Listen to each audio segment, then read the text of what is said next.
На Скопје му се заканува епидемиолошка катастрофа и најпарадоксално е што говориме за урбан простор. Скопје, кое беше избрано за Европска престолнина на културата за 2028 година и болести од 16 век кои се искоренети многу одамна.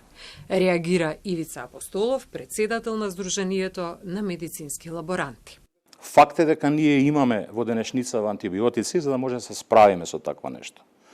Превенцијата на времена секогаш во здравството е подобра отколку лекување. Зборувам материјално, финансиски и нешто што не ја оптеретува државата. Ова што се случува кај нас е катастрофа, затоа што од месец дена, па дури и повеќе можам да кажам, несоодветно собирање на сметот и складирање онаму кај што му е место, ние се доведовме во ситуација да зборуваме за зарази или за потенцијално заразување на јавното здравје. Во однос на мерките и препораките на Институтот за јавно здравје, ставовите се поделени. За Апостолов има неколку мерки за граѓаните кои се парадоксални.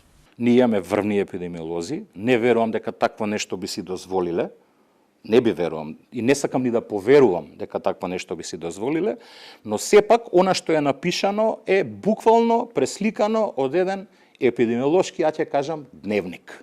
Она што ми е најинтересно и можеби е вака и смешно за мене лично, замислете, треба да искочам јас од дома со ракавици и со маска. Дури негде прочитав дека треба да има и HN95 маска. Тоа е малку, ајде да кажам, не чудно, него парадоксално да некој такво нешто го каже и да го изјави. Зошто? Ако некој препорачува да ние носиме такво нешто во секојдневието кога го фрламе ѓубрето, тогаш луѓето кои што ја разбираат проблематиката ќе се запрашаат и ќе речат, па ние имаме хантавирус, имаме веќе позитивен пневмо синдром, вирус кој што ќе треба да се штитиме со маска. Тоа не е точно. Во моментов тоа го нема. Ваквата препорака е оправдана само за луѓето кои раководат со отпад и за оние со астма и различни белодробни заболувања. И она што е уште поинтересно, еве јас сега ќе го поставам како прашање и би барал одговор. Што да се случи доколку еве сега мораме да излагаме ние со маски и со ракавици, каде да ги фрлиме и како да ги фрлиме? Значи, ја кога ќе го одложам сметот, треба да ги извадам да ги фрлам, па тогаш зашто ги носам? Вакви парадокси имаше во времето на COVID, кога на отворен простор носевме маски.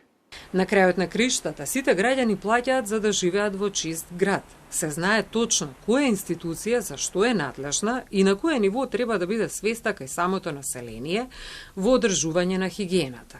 Затоа што здравјето на граѓаните е јавно здравје и според Уставот, државата е одговорна за јавното здравје, додава Апостолов.